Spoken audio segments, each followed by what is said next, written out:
course, we've got the Africa Economic Summit 2024 has appointed one of Nigeria's renowned corporate titan, industrialist and public sector administrator and advocacy economist Sam Ohuabunwa to lead a team of other distinguished Africans that will pilot the affairs of this year's conference. Let's chat to this. Now, as we bring on Mr. Sam Ohuabunwa himself on the show. Good evening to you. Thanks for coming through. Good evening. I'm sure you're smiling with those market numbers. Well, first time in the new year. Thank you. It's good to see you. Thank you so much. It's good to see you. I'm sure you're watching the stock market all the time. I'm sure you're still invested in the market. Sure, I am. I'm a player in the market. I'm an investor. So we watch what's going on.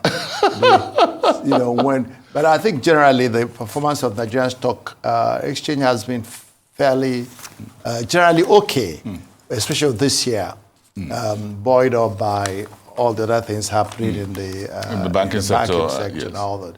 And we're looking at an exciting time ahead with the bank recapitalization. That will put quite a lot of money back into the system. But I think the banks they've shown very good track records. And I think they wouldn't have too much problem. It's just as when the banks are doing well, the real sector is not doing well, and that's really the problem. The banks are making money, but the real sector is losing money. So I don't know how we're going to bridge that gap. Maybe at the Economic Summit, you folks are going to discuss that will be one issue. I'm sure you're going to discuss a whole lot in terms of public advocacy, in terms of good governance, and the nexus between good policy, good economy, and good governance as well. But again, tell me a little bit more about the African Economic Summit. Let's start from there. Well, thank you so much, Boston. It's good to be on a rise.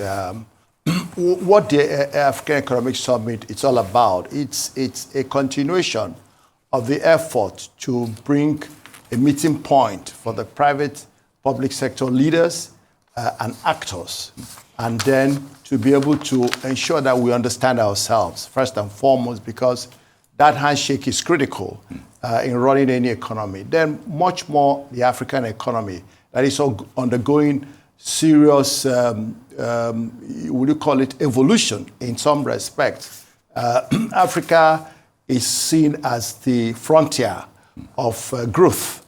Every country, every segment of the world, many of them seem to have peaked in some way or plateaued, especially the European and American continents. Africa is where the growth opportunities are enormous. Are you looking at growth from natural endowments? Are you looking at growth from oil or solid minerals? Even the need to grow agriculture and supply the rest of the world, Africa is it. So the essence is to get everybody on the table. Look at what is going on. First, measure the what you call the global barometer and see how it's impinging on Africa. And how can Africa take advantage? So very often, Africa is a victim, and that's probably due to unpreparedness for evolution in the marketplace and the world. So you think this conference that's been held in a few other African countries like Egypt, like Kenya, would have to focus on these very critical areas? Yeah. What, do you think there are new areas that you think the discussions in June should focus on with you and the rest of your new team that we are spearheading the 2024 edition? Of course, there are. Africa is the world is at a point where there is focus on technology, artificial intelligence. But because we are still quite some distance in terms of meeting the basic needs of the people, so we're going to be looking at how this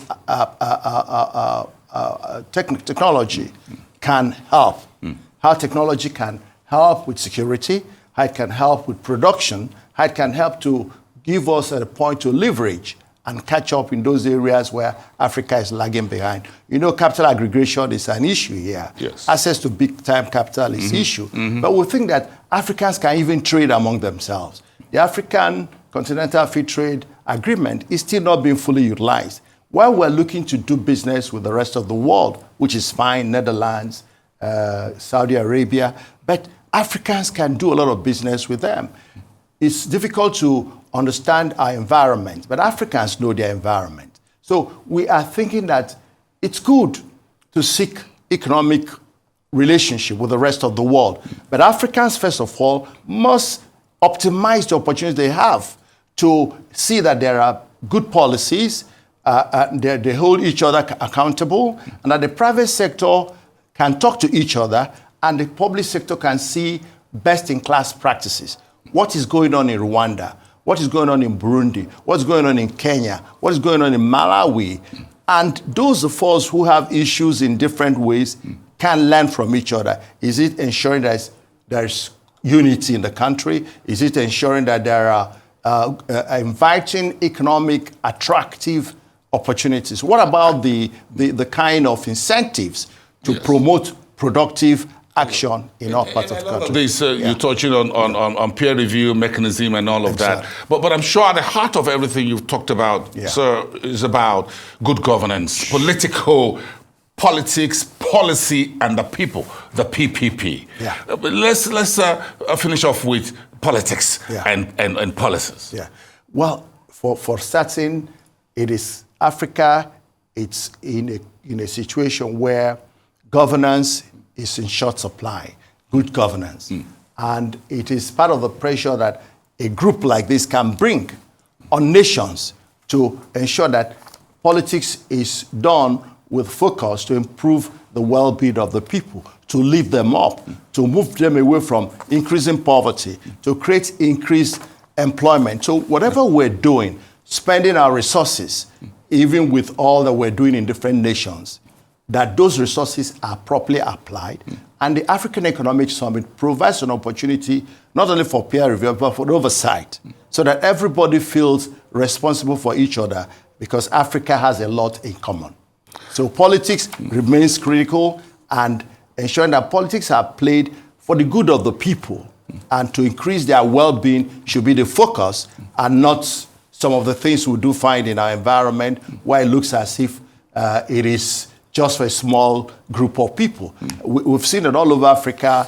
People don't want to go when it is time. They are looking for opportunities to extend their time or change the constitution. These are the things that are almost causing the difficulties you've seen in some countries where the military is coming back. So these are the kind of things we want to put our attention to ourselves, that we need to govern according to rules and constitution, putting the well-being of the people at the frontier. And the moment you're doing the people well, when it is time to go, you readily want to leave. Interesting how this matrix will come together in June. Politics, policies, and people. Sure. Oh, I'm going to be listening at your conference in June. Thank you so much for coming tonight. Thank you for raising the curtain and coming on Arise News to talk about this. Some other time we're going to talk more about I'm sure we will. Industrialization, pharmacy, and all of that. We're available. It's been a long time. It is, but thank you so much. But you're doing well. Thank you as always for making the time Arise here in the well studio. too. We appreciate it. Have a great Monday evening. Enjoy the rest of your weeks.